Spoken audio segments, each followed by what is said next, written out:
Hey, welcome everyone. We are here tonight with Liz Cardinal from Austin Edible Gardens. We have an echo going. Yeah, I can't figure out why it's doing that. I don't have two microphones going. But so yeah, she's from Austin Edible Gardens, and she is a garden mentor, landscape architect, and she is going to walk through the processes of planning a fall garden. And she's going to be showing some examples, not using any fancy tools, just pen and paper or pencil and graph paper. And so if you happen to have any paper around, feel free to join in the process as she goes along. But yeah, with that, I will highlight Liz and we will take it away.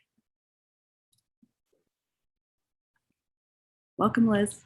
Hi, everybody. Can everyone hear me? Okay.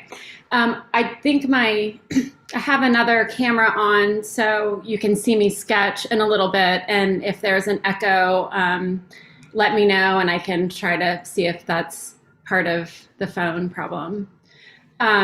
So thanks for having me. I'm not a landscape architect. Sorry about that. That's okay. I think if I was able to go back 20 years, I would probably go to landscape architecture school, but I consider myself a landscape designer, and I'll give you a little bit of my background before I start the presentation.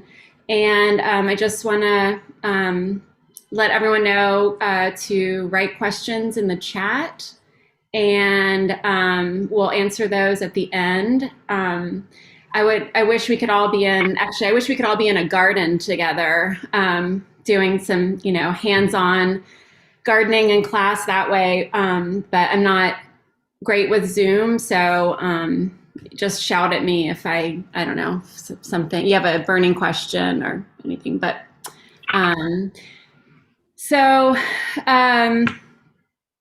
I have a class outline, and I think you saw a lot of the topics that I was going to cover, and I'll just go over them real quickly. This is like a fall planning garden class, so we'll talk a little bit about how to set up your garden. I'm guessing the majority of us already have existing gardens. So I will kind of go quickly over the garden setup, and then I'm going to kind of jump into how to plan what you want to plant for the upcoming fall and winter season. So just a little bit about myself. I own a business in town called Austin Edible Gardens, and been gardening in Austin for about 6.5 years, and moved here from Portland, Oregon, where I had a landscaping business there for the past, for about 12 years before we moved to Austin. And going back before that, my degree is in environmental education and communication. So I always knew that I wanted to work outside. I wanted to teach people or share with people my love of gardening, or my love of nature, actually. And it just so happened that the gardens was kind of my outlet to nature, and also a way that I started really connecting with nature. And so after I graduated from The Ohio State University in Columbus, I moved to Portland to attend graduate school there. And kind of Mary's reading when we started kind of sparked my memory about school and my graduate school. And we really did study deep ecology and more of like how nature can, how people can heal in nature, how we can try to heal nature. And I just really felt drawn to you know, working with kids and adults outside. So I got a degree in I got a degree in teaching science with an environmental education kind of certificate, but I knew I didn't want to teach in the classroom. So I started teaching kids outdoors. And that's what brought me to Sustainable Food Center in Austin. We moved here in 2015, and they were hiring a teaching garden manager. And I had no idea how to grow food in Austin, but they relied and I relied on my landscape construction business, and ended up pretty much setting up that garden. It's over in East Austin off of Airport and MLK, and it's now a public garden. The St. David's Foundation Community Garden is in the same space. We share the same space with it, and it's a city park. So started working there and quickly learned how to grow annual food crops. I got our planting calendar. I think they probably gave me a copy of this, and I printed it out and put it on my refrigerator. And in September, I planted all of these crops, and I kind of went on from there. And it was a huge learning curve. But I also realized that I was really good at it, and that I really enjoyed the interaction in the garden, that it wasn't a static, ornamental, residential garden, that there was always something to do. It always looked different. And the garden, I don't know, we kind of had this relationship. And so that's why I really got into growing annual food crops. So I did that for 4 years with Sustainable Food Center, and then they began to revision their mission, and decided to fulfill their mission of creating a healthy local food system, that they need to work more with farmers. And so I decided to leave the organization and start my own business, where I help people garden in their home gardens. And actually, when I really enjoy the working for myself and entrepreneurism, but I kind of had this thought as I was teaching people in a public garden space, that they would come to a class and then go home and realize that everything that we went over in this 2-hour class, kind of like tonight, is like, then they had questions when they got home, and there wasn't anyone there to help them as they went along their, edible gardening journey. And so I decided to kind of go mentor people in their home gardens. And my big, like, how can you become a great vegetable gardener, is to find a mentor, whether it's someone like me that, is not for everybody. It's not in everyone's budget. Community gardens are great for that, because there's always a gardener there that knows something different than you know. So finding a mentor to garden with, all these new people to Austin that were introducing themselves. It's definitely a nuanced kind of gardening climate. And if you can just buddy up with someone, that's a really good way to become a good gardener. So I'm gonna jump right in, and again, I can't see you, so just put your questions in the chat, and I hope we can have a discussion at the end. I'm just gonna keep rambling on here. I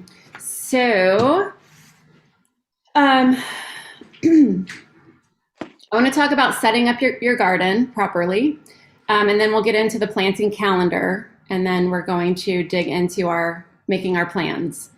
So if you are just starting a garden, there are some things that you want to do. 3 things that you can't fudge or get around. So you have to have the right soil, the right sunlight, and proper watering. I always tell people there's kind of a 4th one. Proximity to your house is great. In your line of vision is great. the more you see your garden and can spend time in your garden, the better your garden is going to grow. So proximity to the house, 6 to 8 hours of sunlight, full sun. I have seen so many gardens that are in part shade and or kind of set back in someone's on their property. So like you go outside your backyard, you have your patio, you have your lawn, you have your pool, and then in the back corner you have a vegetable garden. And I just really don't think that's the best place to put a vegetable garden. You're not going to spend time out there. You're not going to walk past it. Your hose might not reach out there. I also find that squirrels, which are a really annoying pest here, focus on the farther out your garden is, the more sneaky they can be. So I really encourage people to put their gardens closer to their house. So in 6 to 8 hours, without that, you can grow leafy greens, some herbs, but so many times I go see gardens that have, flourishing cucumbers or tomatoes, but there's no fruit on them. So those plants that need a lot of energy to make fruit need full sun.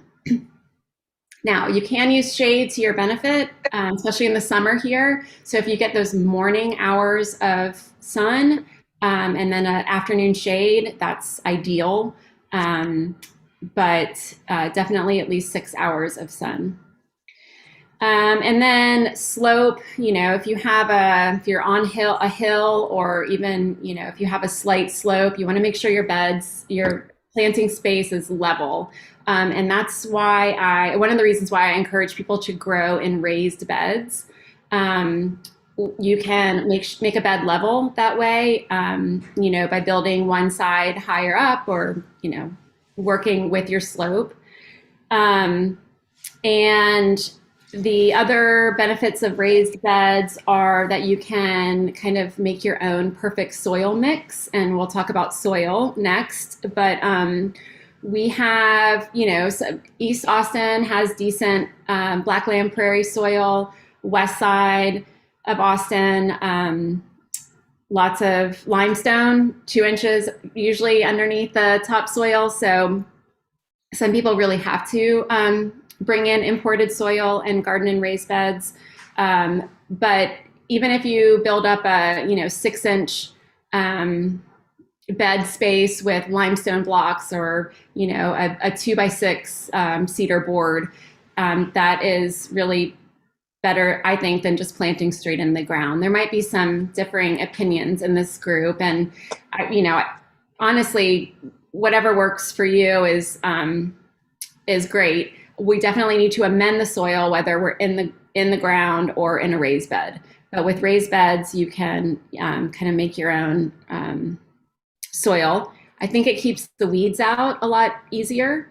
At least you kind of know where your bed starts and the Bermuda or whatever you're gardening next to ends. And it's kind of a visual cue to keep the weeds out of your beds. And then I really think raised beds are beautiful and can add, curb appeal, or an outdoor living room or living space outside. So I've heard the movie Biggest Little Farm. I don't know if you guys, I hope you guys saw that, but the farmer there once said on a podcast that the more beautiful your garden is, the more likely you are to overcome your failures. And I think there's something to that. Of course, they're in like a beautiful permaculture-based garden in California. And so, that I'm sure it's beautiful there, but even our little backyard gardens can be beautiful. And I do think that the more we enjoy them, the more time we're going to spend in them, and the better they're going to be, the more productive they're going to be. So move on. We got sun. We got to talk about soil. So with raised beds, we can bring in imported soil, and in Austin, we have a few local soil companies that I recommend. One is Geo Growers out in Dripping Springs. Another is Advanced Organic Materials in Buda. And those are bulk yards. And so they can deliver the soil to your driveway and dump it in your driveway, and then you can just wheelbarrow it into your beds. I haven't found a bagged soil solution that I like. There are lots of bagged composts that we use because we're usually just adding a few inches of compost per year. But if you're just setting up your garden, I really like those. I really suggest getting the bulk loads of soil. If there's anywhere else you guys like, put it in the chat, and I'm always, I don't know, I do try new places, and Geo Growers and Advanced Organic Materials are the ones that I'm currently really finding great success with. So you want about, some people say 50-50 soil to compost. Some people say 70% soil, 30% compost, somewhere in that range. I'm not going to get too deep into soil. We could have a whole class on soil. But just know that that is really going to make or break your garden, I think, along with sun and water. But just without great soil, it's really hard to grow great plants. And as a gardener, and I think, regenerative farmers also, I've heard talk about this, that our job is to grow healthy soil. And once we've made, this nice tilth in our yards or our farms, then we can grow healthy plants. So if you just think of your job as a beginning gardener, as building up this great, rich, healthy soil, you will eventually have healthy plants, I promise.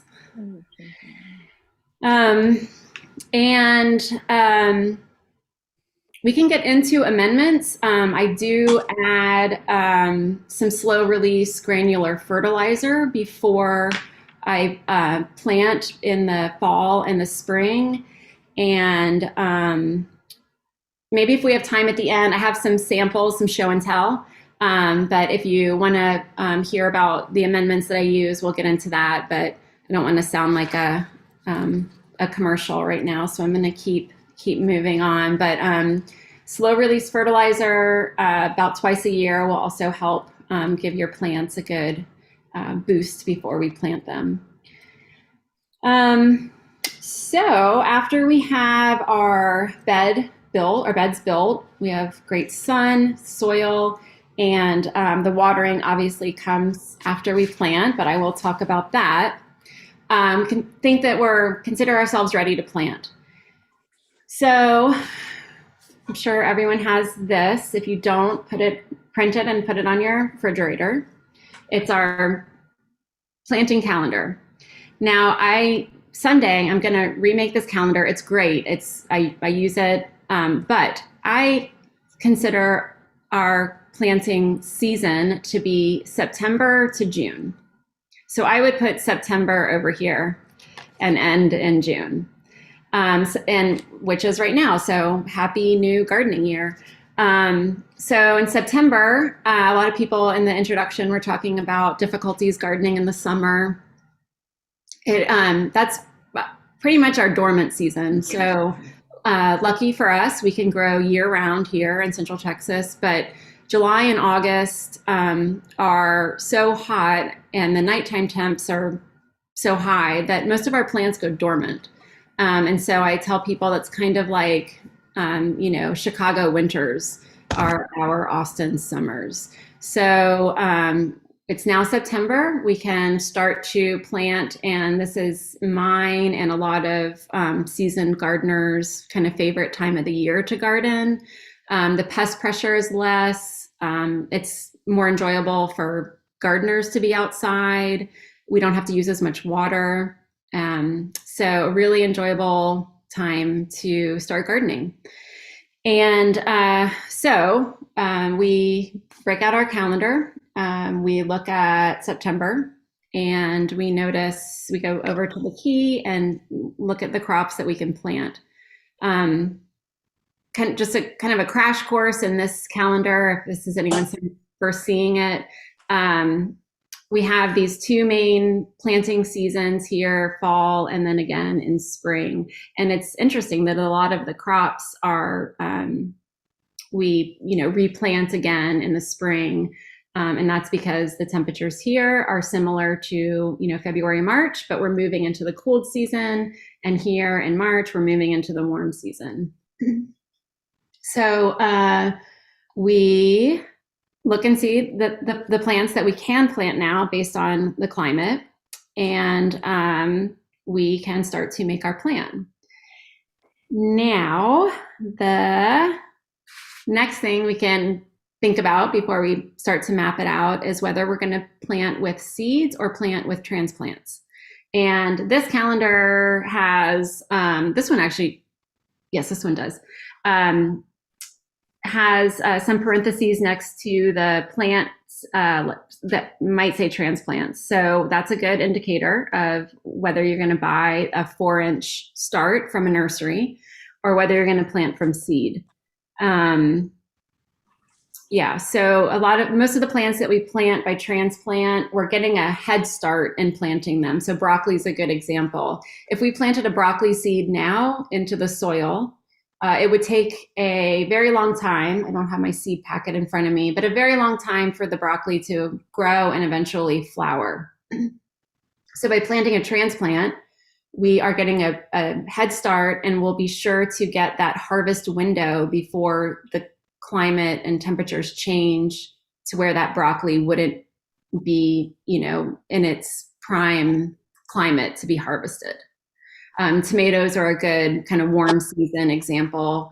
We plant transplants of tomatoes to be able to get a harvest in June before the temperatures get too hot, or, we would end up, the tomato would just be a baby by the time August came around. So that's why we plant transplants versus seeds. And then some crops prefer being planted by seed. Carrots are one, or actually, I think carrots, people can probably do anything these days, but I would say, we would never plant a carrot transplant, into a 4-inch pot and then transplant that into the ground. The seed, we're always going to direct seed carrots, beets. There's probably others. What was it? Okay. Roots. Any roots? Yeah. So the roots don't want to be disturbed. We're going to just plant those straight in the ground. And then some plants we have either or options. So like arugula and spinach are good examples. Now, I see a lot of arugula and spinach transplants for sale. So when I do this, I should have brought a pot. This is a 4-inch pot from a nursery, which is what transplants come in. And if you buy one of a spinach for $3, you're going to get, one spinach plant. Now, if you can direct seed spinach, seed straight into your garden rows, you're going to get a lot more spinach, bang for your buck, spinach for a $3 seed packet. So some things I just end up seeding directly into the ground for that reason. Efficiency and budget. While I'm talking about seeds and transplants, I do want to mention varieties of plants. And I'm holding up these 2 yellow plant tags because they are from our local wholesaler called Gabriel Valley Farms. And the great thing about Gabriel Valley Farms and these yellow tags that you're going to see in all the nurseries in the next few months is that they grow varieties that do well in Central Texas.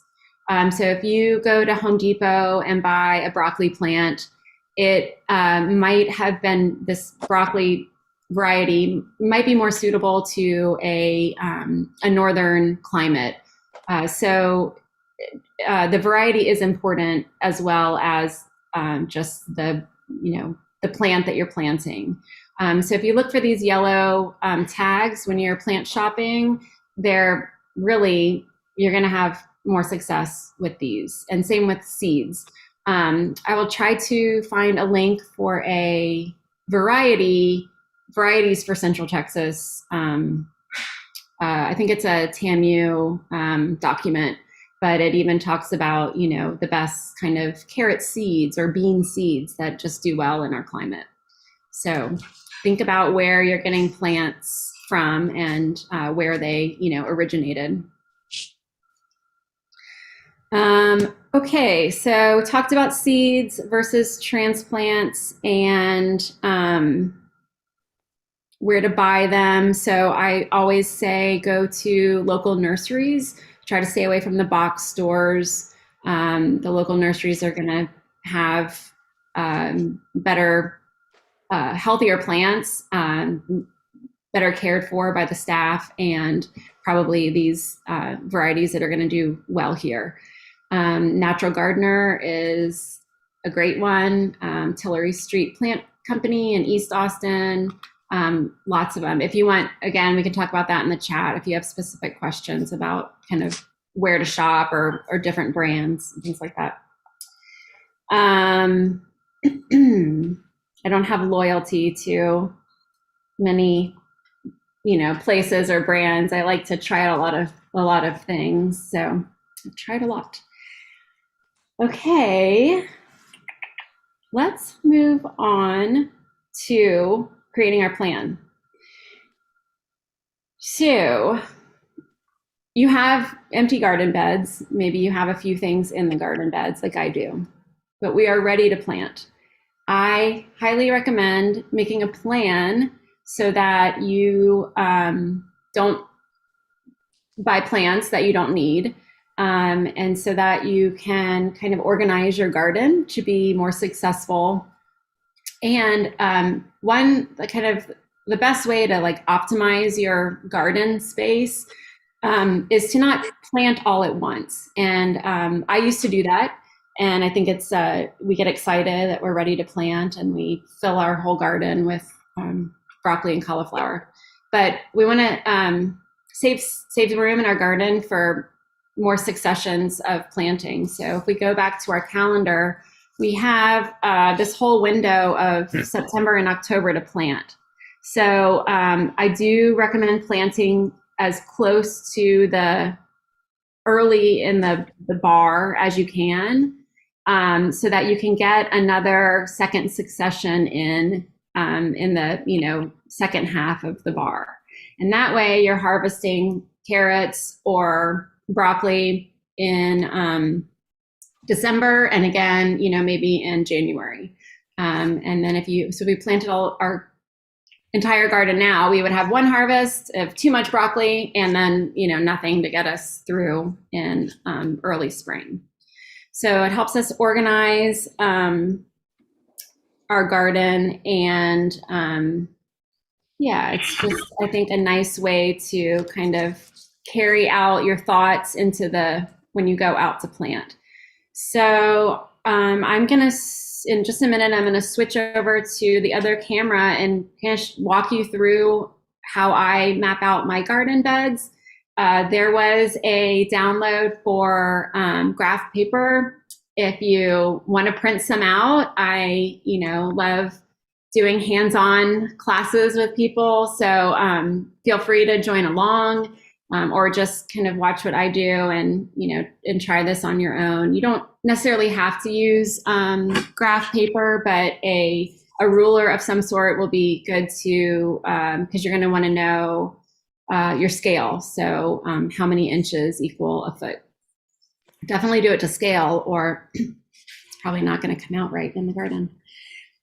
So some things that I think about before I draw the plan is that we want to plan the crops at full maturity. So a mature broccoli plant is going to be about 18 inches in diameter. A cauliflower, maybe 24 inches. And, a head of lettuce, maybe 8 inches. So we want to think about the size at maturity. We want to think about crop rotation. So this is getting a little bit into more advanced garden techniques, and you don't necessarily have to do this, but if you continuously grow leafy greens or potatoes, the potato famine is the good example. You're going to deplete the soil of the nutrients because crops take up different nutrients in the soil. So rotating your crops from a fruiting crop like a tomato to a leafy crop like a patch of spinach is going to help kind of cycle through the nutrients better. And some crops like legumes even add nutrients back to the soil. So crop rotation, not going to go too much deeper into that, but always, kind of work with that in the back of your mind. If you have multiple beds, if you have 4 beds, you can kind of rotate them that way. Each season you're kind of leapfrogging one crop into the next, and then you're always cycling through them.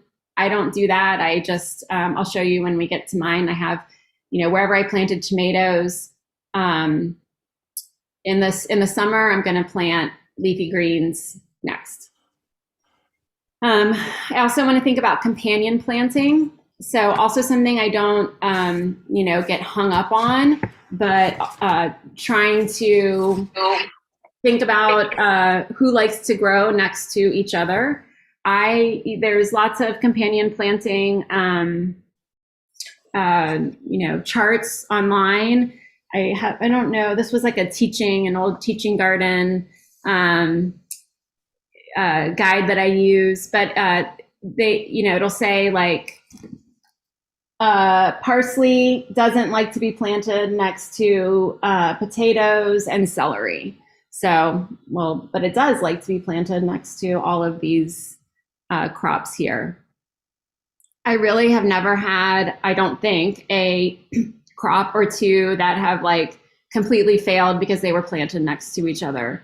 And some people even think this is kind of more of like a folklore or like folk, gardening type of practice. And some people are like totally gung-ho about it. So, experiment and decide what you think. Free thought here. So one that I do really like, I think I'm more of like of just mixing a nice like variety of plants so that if all of my kale are in one place, then I'm not kind of inviting all of the kale pests into one portion of the garden. I like nasturtium, for example, is a flowering plant that I guess repels some pests because of the scent. And onions and garlic, those real stinky allium bulbs, are a good pest repellent deterrent. So kind of intermixing plants like that to keep other pests away is about as deep into companion planting as I get. And then I also just kind of try to design for beauty. And I think a lot of, flowering plants and who looks good together, I plant together.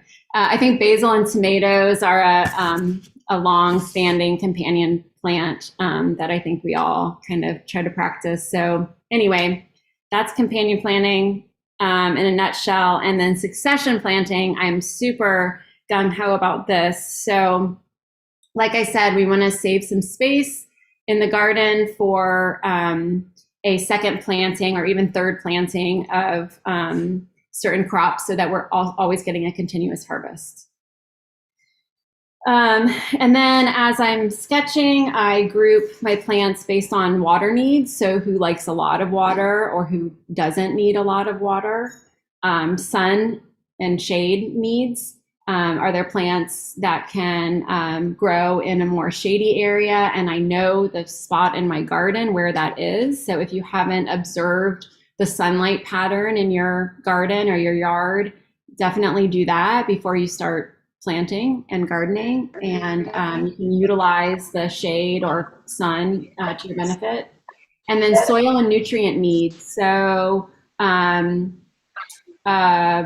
bulbing plants like onions and potatoes, and even root crops like they like high phosphorus. So I tend to try to group those together if I can, so I can, when I am amending the soil, I know who wants extra nitrogen or who wants extra phosphorus. And so soil and nutrient needs. Okay, I am gonna try to turn this camera on and show you, and I'm gonna pretend that you guys are all drawing along with me, even though I can't see you. Let's see, Angel, Am. All right, I'm gonna spotlight your. You guys see that? Yeah, I think I'm trying to figure out how to spotlight it. I think you may have to. Oh yeah, I got it. Spotlighted now. All right. Okay, so this is my messy desk. And my graph paper here. Can we get a little bit closer, Matt? I have my IT guy is coming in to get closer. So I have, my beds are 4 feet wide by 15 feet long. And there's a 4 foot, about a 4 foot path in between. So you want to start by mapping out your beds. My key here is this size box equals 1 square foot. Just give me a second here.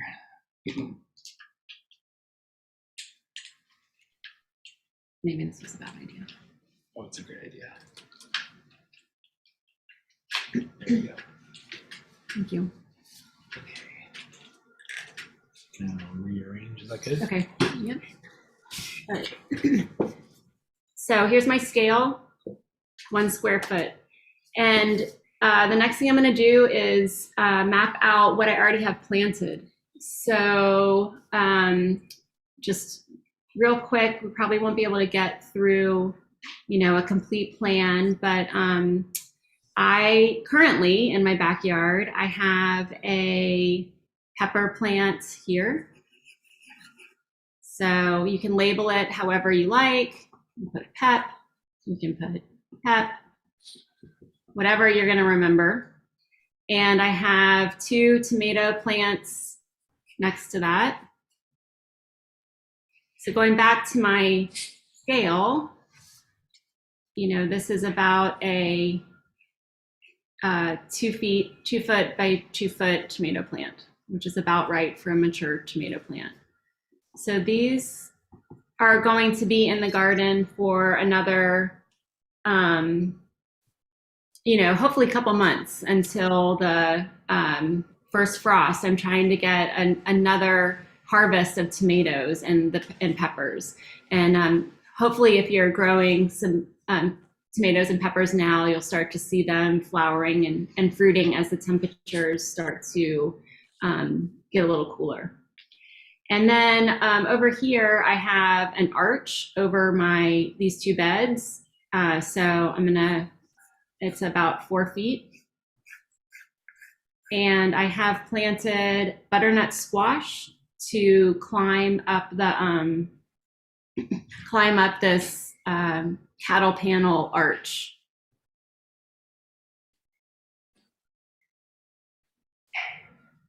I'm going to assume that everyone is following along here as I do this. I hope this is translating to what you guys are, drawing and seeing.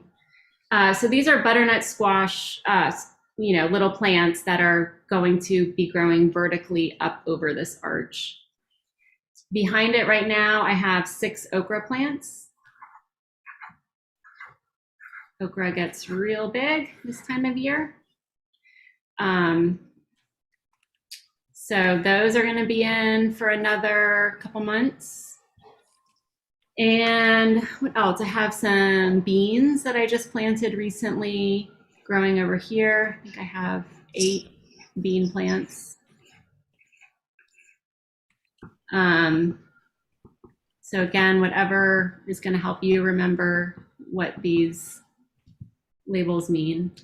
And then I have an African blue basil, a big flowering plant here. It's really taking over this part, this corner of the garden.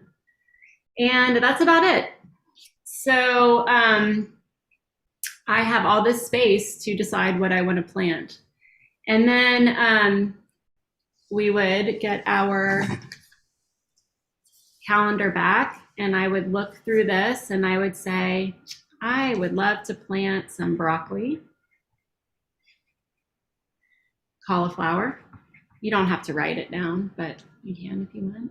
I might put my roots in a separate column, so beets, carrots.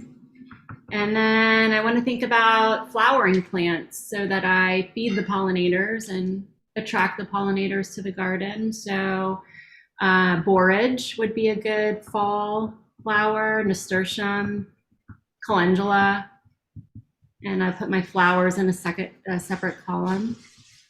And then any specialty crops, garlic is a great, later in the fall, November, shallots. Yeah, I definitely want some spinach, lettuce, and on and on. And so just, you know, decide what you want to plant, what you want to eat, and how much of it you want to grow. So I know my family loves carrots, and we love broccoli. And then we want to think about sun. So if I plant something behind this arch here or here, it's not going to get very much morning sun. So you could even add, I mean, you would know this by standing in your yard, but you know which way north is, and so which way your sun is going to come up. So back here is a bit shady right now.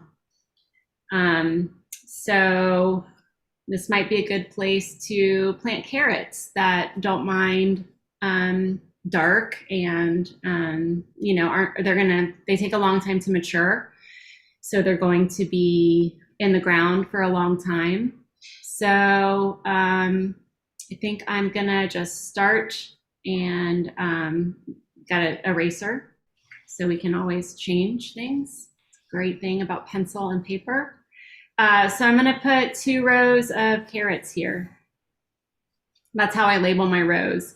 You know, it's gonna be seed, seed, seed, or, you know, carrot. Eventually they'll be about 1 or 2 inches apart. But for now, I know I'm just gonna seed 2 rows of carrots there.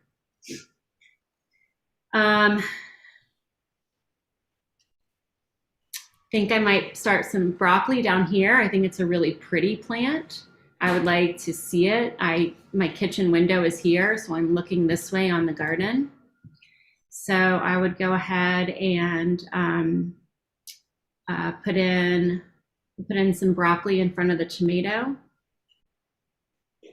That's about 18 inches. You know, if you just want to make circles, you go for it. I'm gonna try to make mine, give them a little bit of different personality so they stand out when I go move this plant outside.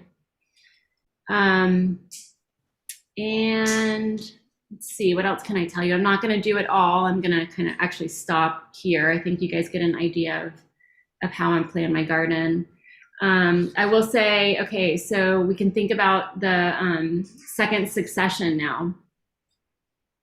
Oh, I see. So something else is kind of standing out to me here. This African blue basil is not going to make it through the winter.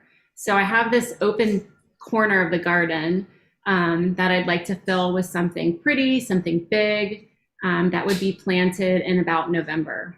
And my thoughts are an artichoke. I love artichokes. So I'm going to mark this as, you know, artichoke, and I can even put November next to it.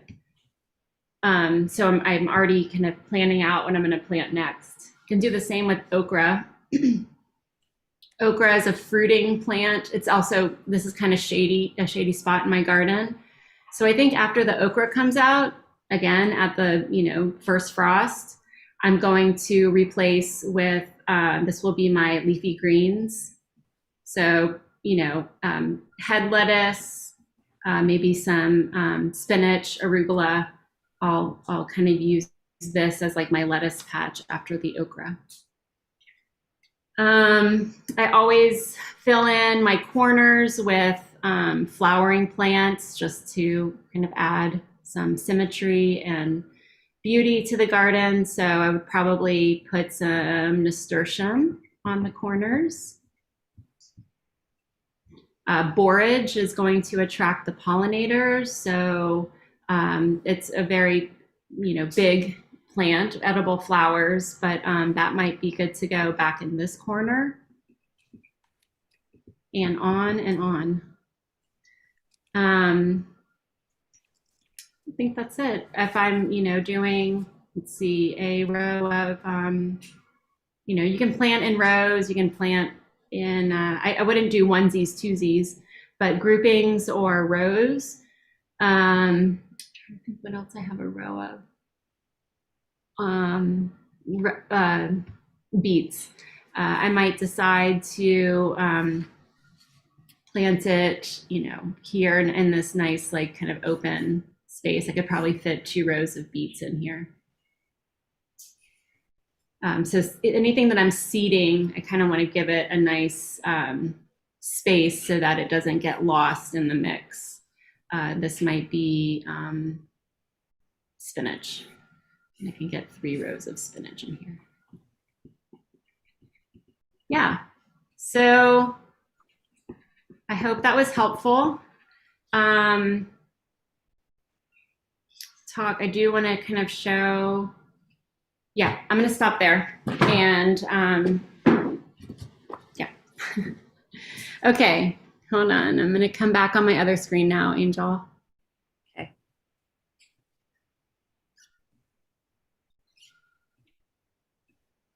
All right. So that's the end of my presentation, and I'm ready to answer some questions. Let's have a discussion now. Right. I saw a few questions. One that came up in the beginning from Steve Poole. He was asking about why is it important that your garden is level? Okay.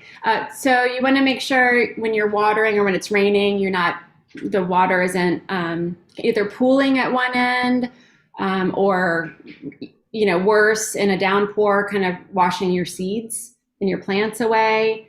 It also helps the topsoil stay intact. So as we're building up our tilth and building up our soil, we want to keep those nice soil layers there. So if you think about, just water kind of rushing quickly will take out a lot of whatever is on the top couple inches of your garden. Okay.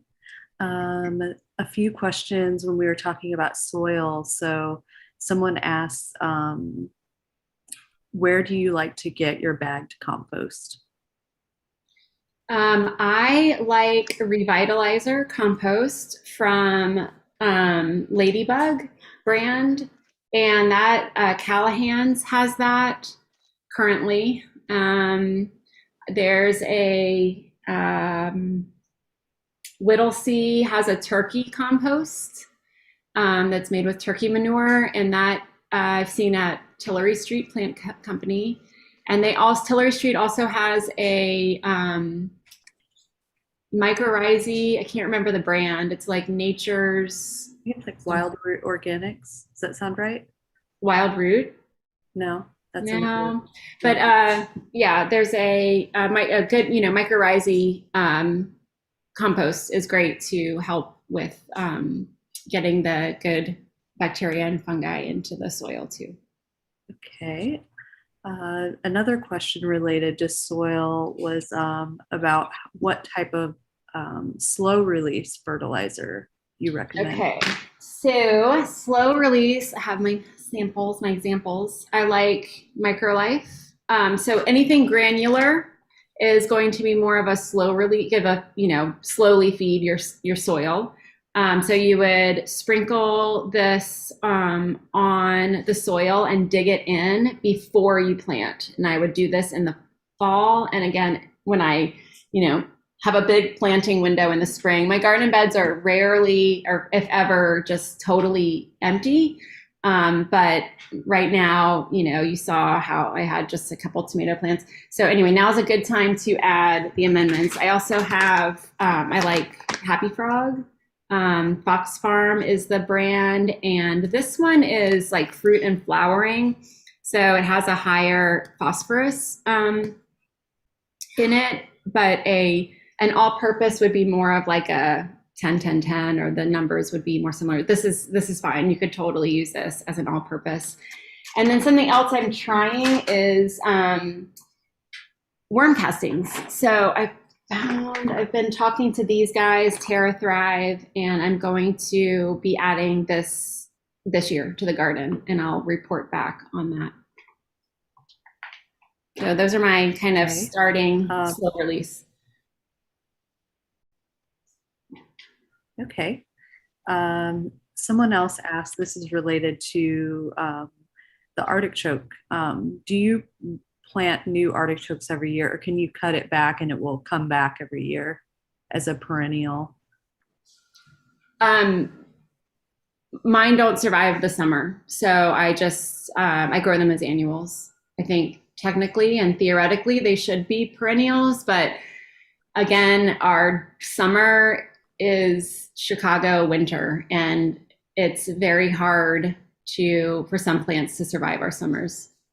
Strawberries are kind of the same. I know a lot of people do perennial strawberries, but you can grow strawberries for one season and then take them out for summer and then kind of start over. And yeah, it's a little bit extra money, but keeping an artichoke plant alive with water in the summer, just not worth it to me. Yeah. What are some of your favorite flowers to plant in the fall vegetable garden? This was from Kelly. I had more of a list going on a different piece of paper. Calendula, favorite, nasturtium, and then borage is a winter flowering. And then we get into more of like the cut flowers, like poppies and snapdragons. And those are a little bit different because you seed them in the fall, but they don't really flower until early spring. And so we plant them, but I wouldn't consider them like a winter blooming plant. But wildflowers, we seed in October for a spring bloom. So you got to kind of think forward, even, as a gardener, you're thinking at least 8 weeks, 12 weeks ahead of whatever month you're in. And I think flowers are even more of a stretch. So we're already thinking and planting for spring flowers. Okay. So Michael asks, how can you tell if your soil is ready for the new season? This might get into a little bit more into the deep soil conversation, but is there anything specifically, or do you have any tricks, even just like look and feel, like the feel of the soil? Yeah, we didn't talk about water either. Not by looking at it. You can smell it. I love like good, tilthy, rich soil. Really has a lovely earthy smell to it. But you can do a soil test, which I recommend. There is a Texas A&M University has a like $12 soil sample test that you can do. And I think that's great, just so you get to know, what's going on in your soil. So think about that. Maybe we can put a link in the chat to how to do that. And I just add compost twice a year and know that your soil is only going to get better. It's probably not going to get worse. Yeah. Okay. So we have next question would be from Letitia. She asked, do you work on the soil and wait a few days to plant, or do you suggest we plant right away? You can do either. I think with fertilizer, you're maybe supposed to, or it's, encouraged to wait 24 hours or 48 hours before planting, but I have not had a problem with adding the slow release fertilizer and then planting right away. So go for it. Okay. And then what are your recommendations for controlling nematodes, like knotroot nematodes in raised beds? I have never dealt with nematodes. So I'm going to hopefully help you, or someone else can answer that question. But I don't know if it's the raised beds that is keeps them out, or a specific region that you're in, but I haven't had to deal with that issue. Yeah. We found some in the Zilker beds just recently. We planted, like we noticed one okra plant was about half the size as the other. And as we were preparing for the fall gardens last week, we pulled one up and it was, clearly like knotroot nematodes all in the roots. And so yeah, we don't have a specific solution. I know there's been some tests and studies done on trying to see if oyster mushroom blocks, because they're actually carnivorous and they strangle nematodes and consume them in like soil that doesn't have a lot of nitrogen, and consume the insect's nitrogen. It's kind of interesting. You can watch it like in the lab, like in petri dishes and stuff. It's like really kind of like a mini horror film. But we haven't really found, studies are kind of like iffy. Like we don't know if it really works or not to add the mushroom substrate. So it's hard to know. Mm-hmm. When it probably doesn't hurt. Yeah, it doesn't hurt. Like Yeah. they found the soil was all better, but they couldn't tell. Like Mm-hmm. the nematode population was the same. There was no lessening of the amount of nematodes. But maybe it was like balancing out the soil. Like there were good and bad ones, and they were all, creating harmony together. Mm-hmm. I don't know. Yeah, I mean, I'm a healthy environment, a healthy soil is really going to just, I think, make your garden more successful. And it's a lot of things, they don't have to be perfect, but yeah, the sun and the proper watering. I didn't get into watering as much as I wanted to, but I have solved many problems with just adjusting water in the garden. So you can, if you're overwatering, you might be attracting more aphids, or I don't know if nematodes and water have some sort of relationship, but just trying to maintain an overall healthy garden environment will, keep pests at bay. Yeah.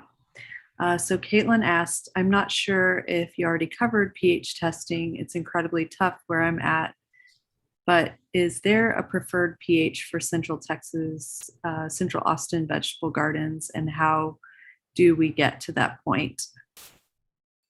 I think most vegetables prefer about 7.6 pH. And I mean, anytime I talk about soil, I'm just like people go to school for 4 and 8 years to study soil. And it's way, out of my wheelhouse. I don't claim to be a soil expert or soil scientist, but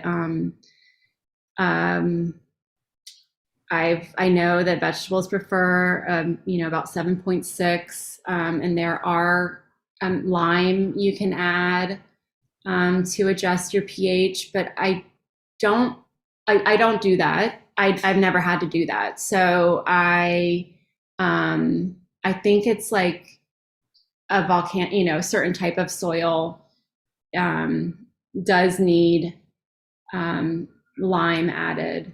I don't know. Is there anyone else that has any suggestions on soil pH?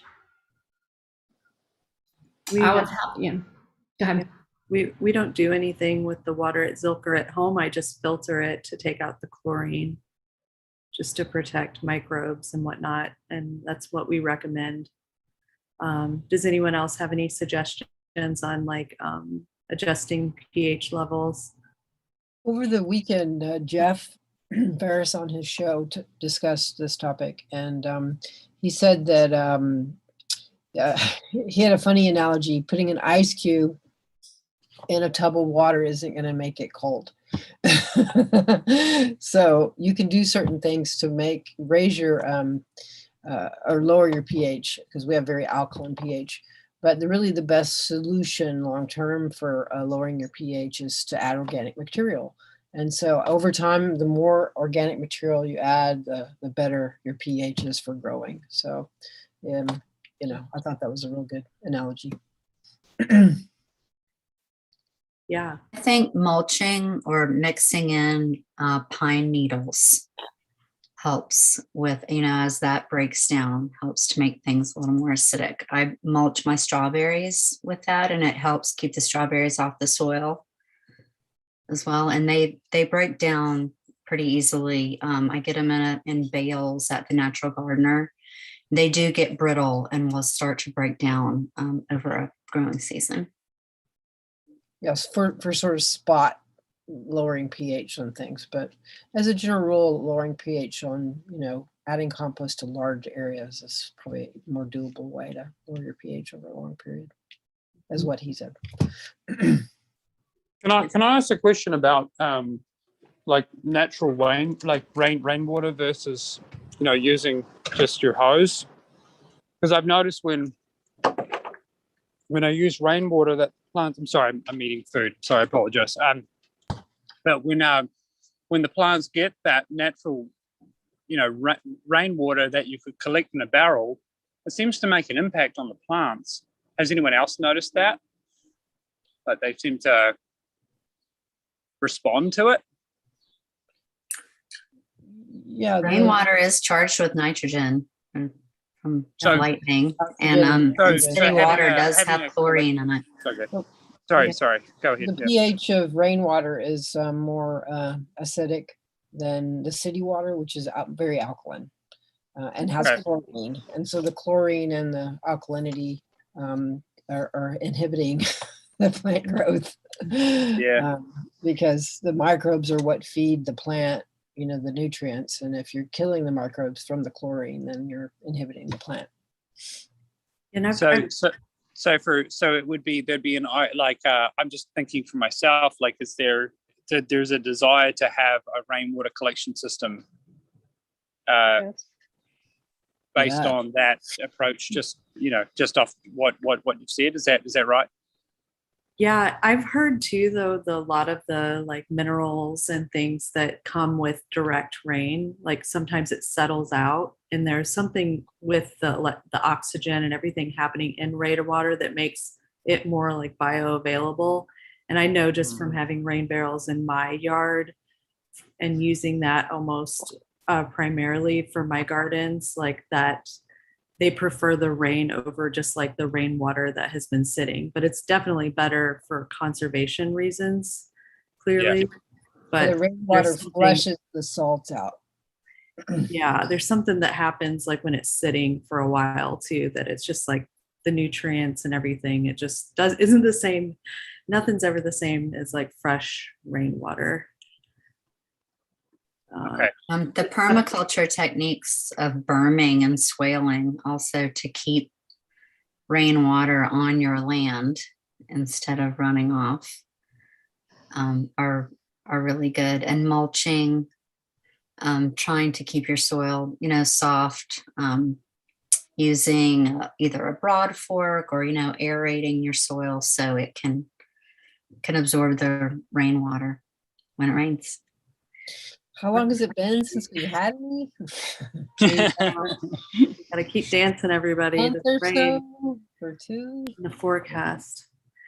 So let's move on to the next topic in question. So Ellen, she asks, if your soil doesn't have any worms, how do you encourage them or add them?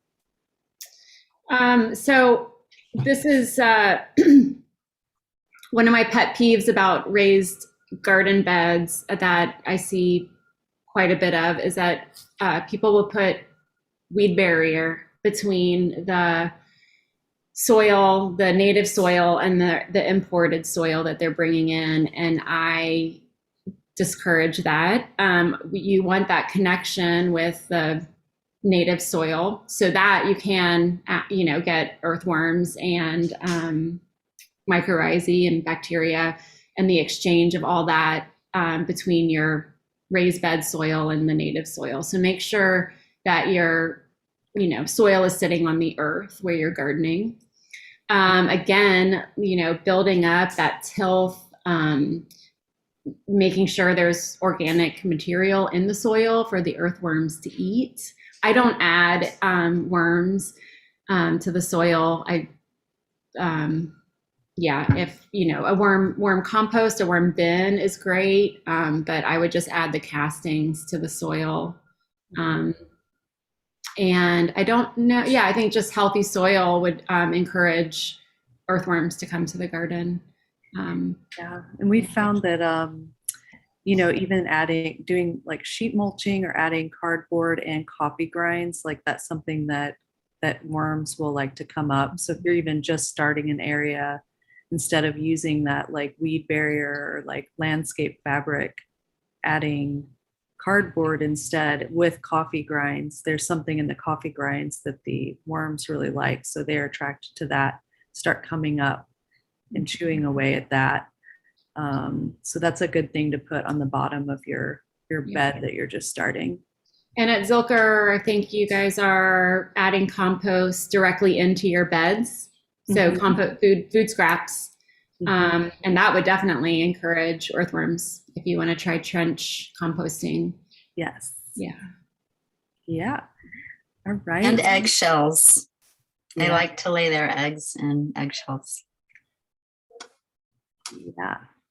So Rachel asked, do you find that the spacing recommended in square foot gardening or using the seeding square works well? Seems like many plants mature to be large, and then the spacing that's recommended. Also, have you found those principles work in in-ground gardens? I think that question was referring to the square foot gardening method, which I've read the book, I don't follow it. What's the question? Does it work? It seemed like maybe she was asking, like, it seems like they recommend a space that then like isn't enough. Yeah. We've seen it ourselves at Yeah. Zilker too, but it's like, it's definitely a good kind of beginner. Like we tell a lot of beginners, it takes a lot of the guesswork, especially when you don't know how big a plant's going to get.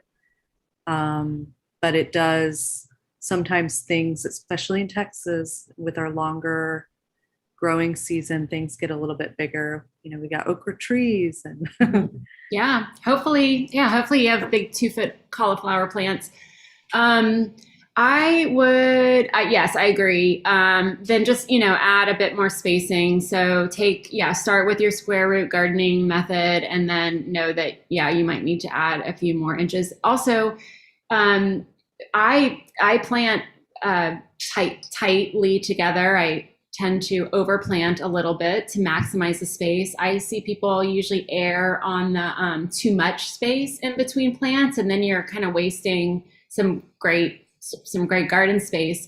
So I plant tightly, knowing that I can prune heavily, and I'm kind of trying to always harvest, and there's like, you're working the garden constantly to whatever's happening out there. So if I if the okra, I have an okra tree, I'm going to use that. I'm going to look underneath and use that space that, it's now shaded and there's lots of free soil to plant in, or, I'm trying to think yeah. So, that you need to, if you're going to plant heavily, then just know that you can easily prune cauliflower leaves off if they're shading a plant next to it.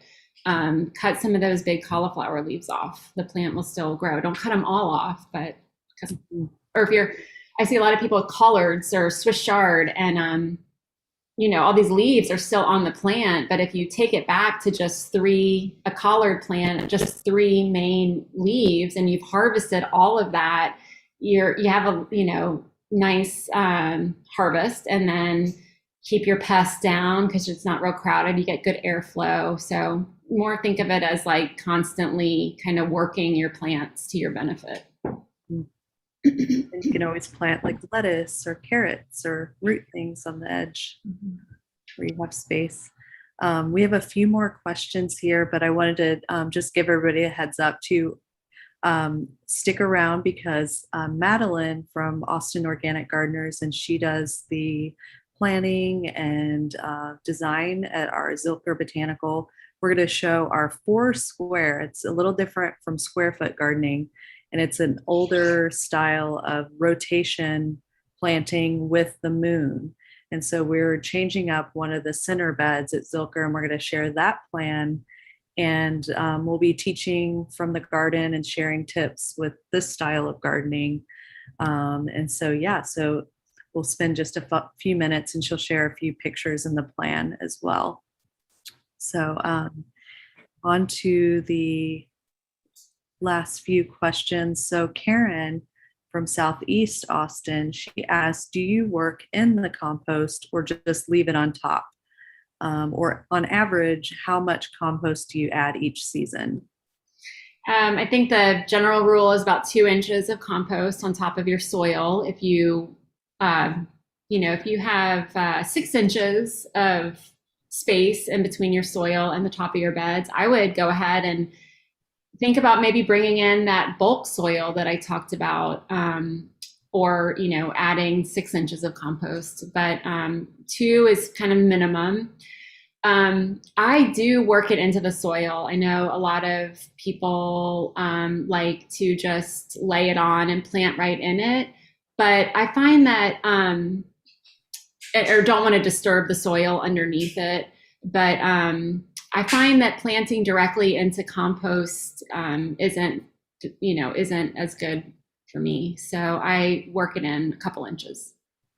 And do you ever put compost, like when you dig a hole for like a transplant, do you put in like a couple scoops of compost like in the bottom of the plant? I've seen some people do that too. If I haven't added my big, if I'm planting a pepper plant in the middle of July and I don't want to add compost to the whole garden. Actually, no, I don't. I think in the landscaping world, when we're planting big perennials or trees, we add compost to the whole. But I think there's so much in a vegetable garden, hopefully organic matter, that adding compost would be kind of unnecessary to the whole. So Sarah asks, what are your favorite ways to control fungal issues and other pests? Any recommendations on how to avoid any of these issues from the start? Healthy garden, healthy soil, and don't overwater is definitely the fungal and kind of bacterial issues that are going to arise. And even pests, I think aphids really attack.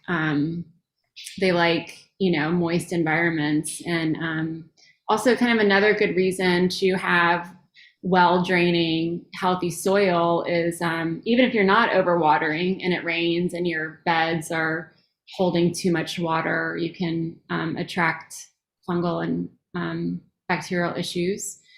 And then I take off leaves.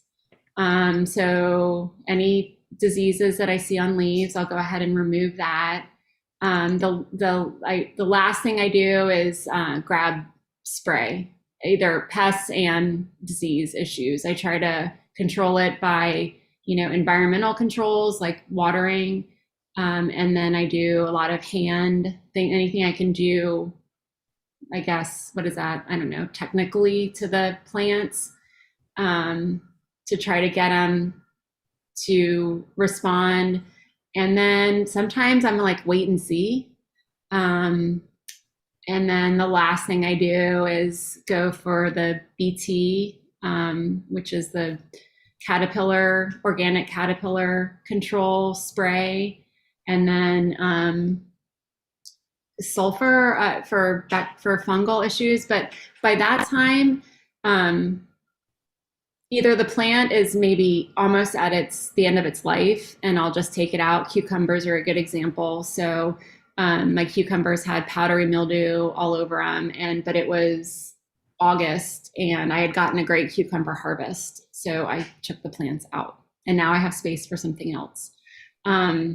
So kind of try to I'm a wait and see kind of person. I just don't want to spend money and time and spraying plants with this and that and trying to control this and that, because I think if we observe the garden and make a healthy garden environment, it'll be a better garden all around. You want to, there are some beneficial insects that you could possibly be harming by spraying stuff on them. So just a little less, more hands off, less hands on, something like that. Okay, one last question. So how do you control rodents in the garden? Oh, they're the worst. I mean, they're not the worst. They're pretty bad. I think a live trap is probably the most humane and safest and organic way to do it. And they, I'm like all for like the doggy backyard dog control for squirrels and that, but rodents are at night, and I can tell when they come because they'll just like mow down a like pepper plant, it's just like right at the stem. So I think live trapping is the preferred organic control for that. Okay. Well, was there any other questions that I missed that someone wanted to ask? There was a question about the soil mixture in the Square Foot Garden book. I do hear this from people who have moved to Austin. Yeah, so for those who don't know, he recommends a third compost, a third peat moss, and a third vermiculite. Elizabeth, do you want to address that? Yeah, I'd like to hear your how you answer this too, but I don't use that mix, and I don't know why. I don't put any vermiculite or perlite in the garden. I use it for seed starting. Yeah, I'm like native soil and compost, and neither vermiculite nor peat in the garden. I agree. There's also a movement to move away from using peat moss in general. I think peat moss is generally used to help retain moisture in soil, and we're trying to move away from that so they're not destroying the peat bogs where it's sourced. So coconut coir is used in place of that. And then the vermiculite is kind of only in there from my 4-inch pots when it comes in that mixture from the growers. I think you have to know your soil and just always be working on your soil, in organics, that's our foundation. So also mulching your soil so that you keep the microbes alive and you help retain moisture that way too. In the spring and summer, 3 inches of mulch is recommended because those UV rays can penetrate the soil. All right. Well, sounds good. Did anybody else have, let's see, what kind of mulch is recommended? You can use compost, just a regular bagged compost, or pine needles, like Madeline said, from Natural Gardener has bales. You can use wheat straw, but I've gotten kind of wheat seeds in my soil every time I use that. That's from Callahan's. Leaf litter from trees. Just anything to keep your bare soil covered.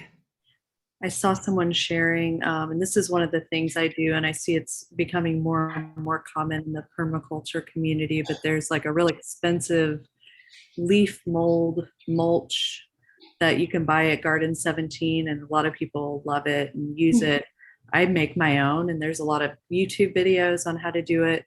And this kind of gets into like what our next, a little bit, I mean, the techniques are all different all over the place, but our next speaker is going to be related to like soil and soil health, but there's a technique created by someone from Korea called Korean natural farming. And it's a way to sort of create the indigenous microorganisms using techniques and then adding them to your soil and fertilizers for your plants. And that's supposed to be like a way to kind of help your plants grow and get established. So that's what our next speaker is going to be. And we'll start to share all of it on social media here in the next couple weeks. And if you aren't signed up for our newsletter, you get the alerts there. But yeah, like this has been so great, Liz, and such a great class. This is the first time we've done the 2-camera setup, so that was really fun. I think a lot of people liked that, and that hands-on feel. It's always feels good to see the like capable hands like doing, you know what I mean? Yep. I mean, that's where we are in the Zoom world. So this was, this is a new form of communication. If any of you see me out and about, please introduce yourselves and say hello. Just happy gardening and don't stop, don't give up, just keep going, and I guarantee successes in your future. Thanks so much for coming online with us. We had a really great time and really appreciate you coming, Liz. Yeah, my pleasure. Thank you so much for the invite. It was really nice to do this. I appreciate you guys. Thank you. And so with that, I'm going to hand it over to Madeline, where she's going to share our plan for the fall garden at Zilker. So let me make you a co-host. I'll just share with everyone while we're getting this set up how you have introduced us at Zilker to adding mushroom blocks and to increasing my mycelium in our soil. And there is the wood chip movement to using wood chips as mulch to increase mycelium, and that helps keep moisture in the soil also. And how neat that's been. Okay, let me see if I can share. Don't see where to share my screen. I think it should be along the bottom. Oh yeah. Green button.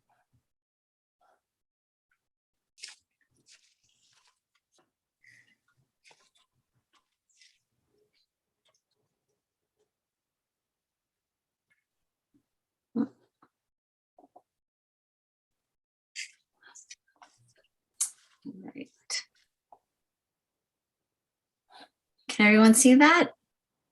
Yeah, can you maximize your screen? Let's see. We're seeing your full desktop. Oh no, not that. I think the green one maybe makes it bigger, like the green circle. Go. Okay, so this is our general setup at Zilker. We have we garden over 2,000 square feet there, and we traditionally had just this area on the side, and then over COVID we did take on the rest of the garden, which has just been great, amazing to see the soil regenerate. And we're getting to try just a lot of different plants and different planting methods. This area here, we call the Center Island. And if anyone has been to Zilker Botanical, the red barn looking building, the old blacksmith shop is here. So we are in what's called the Pioneer Village area in Zilker Botanical. Austin Organic Gardeners have been helping to tend the vegetable beds for decades there. And we are going to be installing this 4-square concept, which is a historic planting plan that does practice crop rotation according to the moon.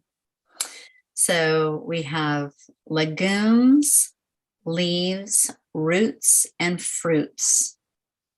And then you move those beds the next planting season to keep those nutrients changing and feeding the soil also as you go. We do have 2 compost piles in the back here. Also, we enjoy composting and using all the weeds and things that we pull at Zilker. And I collect coffee grounds for that as well. The worms do love the coffee grounds, we can attest to.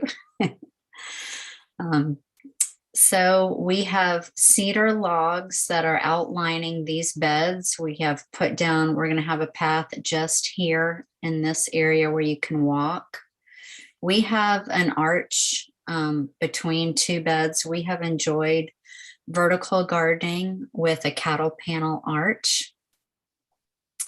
And we will be installing eventually some border plants. Everything in the square foot, traditionally, in the 4-square garden would have been edible. This plan goes back, I've read different accounts to monastery cloisters in Switzerland and Germany. And I've also read that it was used after the Black Plague with sharecroppers and people on the land barons' land in the United Kingdom.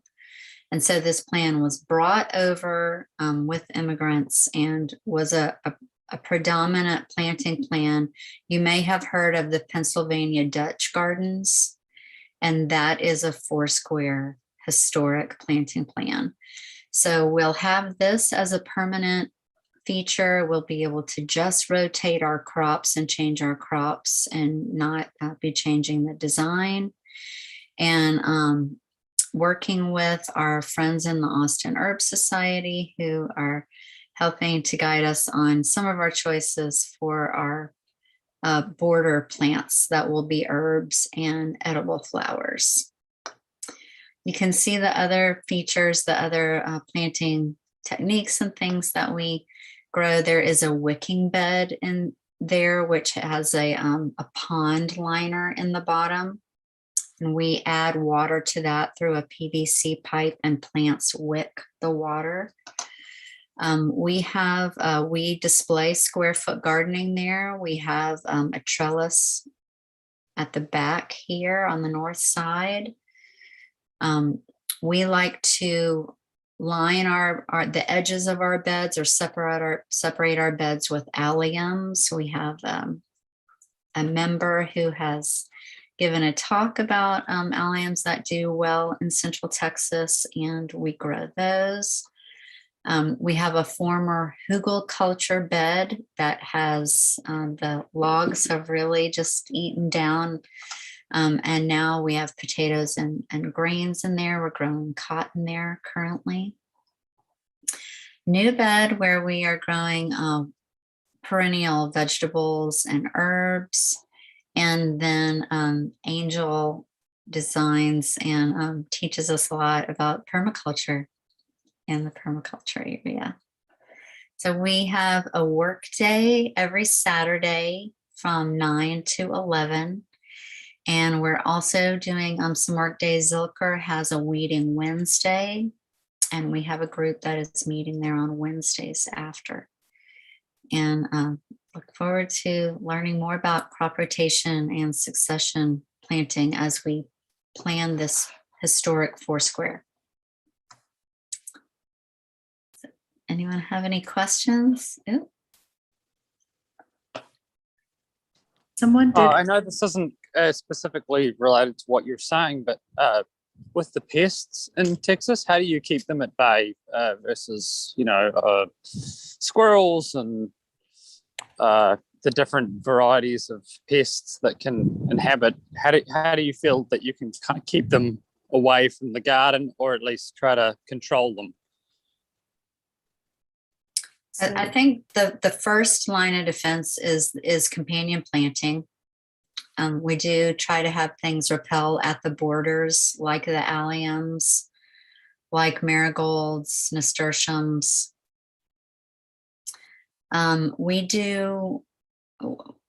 haven't really netted in the past, and we were able to have some tomatoes. We do, share with the squirrels. I personally at home, I have chicken. I made PVC hoops and have chicken wire over them. That's for my dog, who's part lab and a scavenger. But we will be netting our brassicas this year because the cabbage worm was quite bad last year. One of the other things we've heard, and because we're at Zilker, they have a lot of water features, but we did notice that when we did have a dry spell, we would have more tomatoes and cucumbers and things that have a lot of water in them taken by squirrels. We have armadillos that like to dig around and look for grubs as well, but they're looking for water a lot of times. So just by making sure you keep fresh water out or have a pond, that is a good option for making sure that the wildlife is hydrated and not coming and grabbing your plants for hydration. It's really part of the research. When I was driving through Arkansas and Tennessee just recently, and I saw a lot of people had those, what do they call them? The waving arm inflating tube bands. Those things are like, that people put outside their, they're like, garage or whatever they're, and I saw a lot of those, and I was wondering like if those could do the trick of keeping things away, but obviously not the bugs, but squirrels for sure. So I've thought about getting one. It doesn't look good, like I don't have a. It may be more for birds, for crows, or depending, what was in the area. I think when you plant your garden, it's part of the research is kind of knowing what the pests may be on that plant, and they also do tend to come seasonally. Like we know, when the squash vine borer is coming, and on the brassicas we have the cabbage, the white butterfly. So could you talk me through your planting for, like around the vine borer, because it's been a real pain in the butt for me, and I don't even want to plant, a lot of that stuff anymore because I'm just like, I can't deal with it, How do you plant for it? And we had what are good you luck thinking about? with our zucchini in the spring. It was planted pretty early. Angel, do you want to cover that? Yeah. So from what I've heard from several gardeners, you just have to get ahead of them, like when they're coming out in the soil. So if you start your seeds indoors in like the end of February, and then have them ready to go into the garden in mid-March, and hope that we don't have a freeze. That's one option. And then I think that people are planting them now and they're not coming up this time of year. I think the best defense is I just saw like 3 of them the other day, so that's why I was sad, because I was like, like I feel like I can't escape them, because every time it comes, every time they come around, you're like, oh crap, it's a wasp. And then you're like, no, it's not a wasp. It's going to die. You know, like I'm going to kill that thing. Sorry.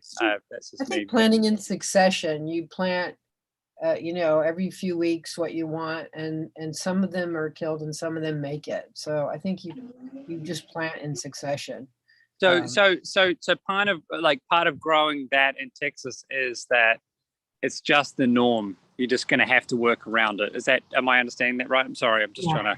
Yeah, like Yeah.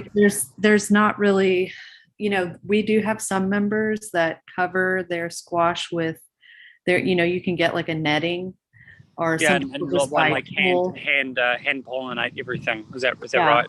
And do all that. When Yeah. people do that, like to me, that's too much. Like I would rather just plant enough and try to, and there's also varieties, and we included this in that article that I linked. There's varieties that are not in the main, I forget the Latin, but there is varieties that either their vines are too narrow, like the Tetumi squash. And Okay. it tastes a lot like, in my opinion, it tastes a lot like zucchini, but it's more of a kind of like like a spaghetti squash shape than a like narrow shape. And It's called good mosquito, substitute. something like that. And then we also rugosa squash. It's in the butternut family, but it's like more aggressive. Like there's just a lot of vining. And Danielle, if she's still on, she had a lot of luck growing that one in her garden. And we have other members that really like that one. And it just vines a lot and grows a lot of flowers. And even if you do get a little bit of squash vine borer, like there's just enough plant to be able to continue going. Yeah, got it. Okay. Yeah, because they don't touch the cucumbers or, the like, sorry, we call it rock melon. You guys call it cantaloupe. But yeah, they don't seem to touch those, and even the watermelon, they don't touch that. It's just anything that's bigger. Yeah. I grow a Okay. smaller variety of zucchini too. It's called Astia, Astia. It's good for container gardens, and it's not as large, so it's a little bit easier to cover. Oh, okay. Yeah, awesome. That's great. Thank you for sharing We did that. not cover ours at Zilker, and we did get a good amount of zucchini on them. Okay, I'm gonna take note of that. Yeah, because I think like varieties here seem to be the way to go. Like the certain varieties for the state to try to find your way Yes, around. and I think wherever you garden, every growing season is different, and that can be especially true here with our weather and our water. Yeah, I'm not used to that. I'm still adjusting to that. I'm still adjusting to that. But yeah.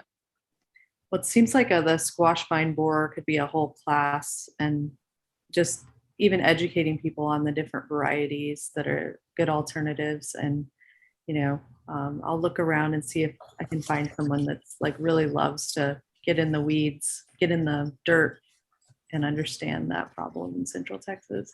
Have you guys grown sweet potato? Yeah, here? we have. Yeah, I just harvested my first purple sweet potatoes, and I grew them in felt containers and planted slips in April. Did you have because I did my first, I've got about 30 sweet potato slips that I planted, covering what, like maybe 30-40 square feet. So it's a reason, because I love sweet potato, so I'm down for it. But I was hit pretty hard by the little they're these little tiny like and so every time you plant something the first time here in Texas, I feel like you don't know what bug is going to eat it, so it's always a learning curve to figure it out. But I got hit by these little tiny like colorful. They're very very colorful little like grasshoppers. They're Yeah. they were everywhere, and I was spraying it with neem and trying to, but that didn't seem to deter them. So I just didn't know if you had any insight on that with having grown it. Yeah. Also trying to attract the beneficial insects and attracting, things that the way that nature would do it is Yeah, a good way to so- control too. That's part of companion planting. But We for planted, pest identification and kind of knowing what's normal here, I can't find my one on insects, but this one, if you can see, it says weeds. These are growing by the city of Austin by the Grow Green program. And they're at Zilker Botanical, and they're in a lot of the garden centers. And you'll see just a big rack of them. And it's a lot of different topics. And one of them is insects. And they have 2 identification pages with pictures, descriptions. One's called Good Guys and one is called Bad Guys. It's good to recognize those the beneficial insects and their larvae as much as the bad guys. Okay, yeah. Okay. Yeah. Thanks. Put a link in the chat as well to the Grow Green. They have a bunch of downloadable PDFs, but you can find them, like Madeline said, at the stores. But It is all online also, you're right. yeah, and we've found too, like doing cover crops, even though you're not growing food for yourself, you're helping your soil, especially in the summertime. And I saw this at my garden at home too. A lot of like the leaf-footed bugs and grasshoppers, they would go on the cover crops, which is like sorghum, things that are really sweet, rather than jumping on the plants to get the water or the sweet, the carbs that they really like. So they would go there and get them rather than my plants. So you kind of do like a trap plant sort of thing. And really That's noticing a really good point. and really noticing when things go in and out of season. We have different seasons now where it gets hotter sooner and colder sooner. And so the plants are trying to adjust to those different norms. And you can really tell when a plant gets covered with bugs, it's because it's going out of season. And so they can be a good trap for hunting the new thing and keeping them in so that they're a trap, So we want to thank everybody for coming tonight. I had a nice long discussion. It was really awesome. And look forward to next month's Korean natural farming.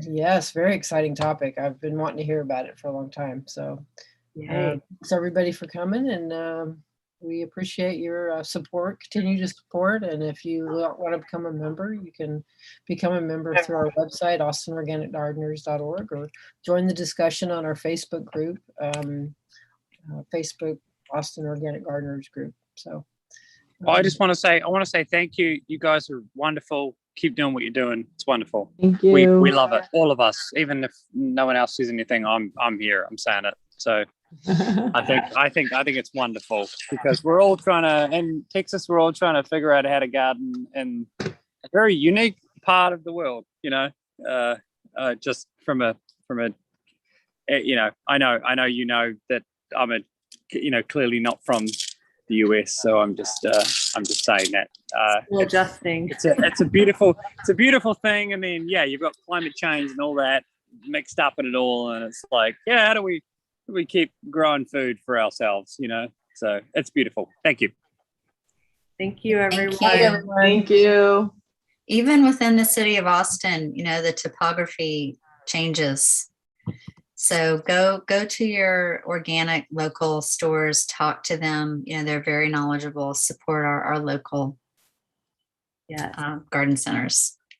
Oh, I love all of them. The ones I go to, and I do go to my local ones. My closest one is just up the road from me. So, I'm a big fan.